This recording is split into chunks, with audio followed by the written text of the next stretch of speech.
Monday से charge बाकी खत्म हो जाएगी।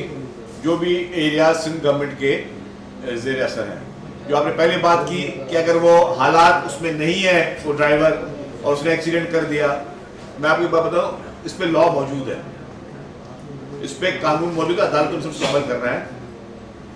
आप बिल्कुल सही हालत में है, आपके पास वैलिड ड्राइविंग लाइसेंस है, आपसे कोई एक्सीडेंट हो गया, खुदा ना खासा किसी शख्स का इंतकाल हो गया, it will be considered as an accident.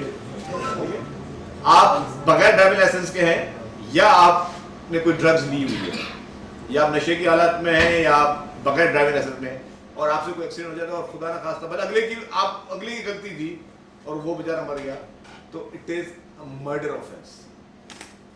ये कानून में मौजूद है, पूरी इंटरनेशनल लॉ में ये है कि वहां पे कहते हैं डोंट ड्रिंक एंड ड्राइव, या वैसे भी अगर कोई ड्रग में भी है या किसी बगैर लाइसेंस के, तो इट इज मर्डर, वो कत्ल है। ये हमारा कानून कहता है। फिर हमारे मुल्क में कसास और जिए जो इस्तेमाल होते थे, उसी जगह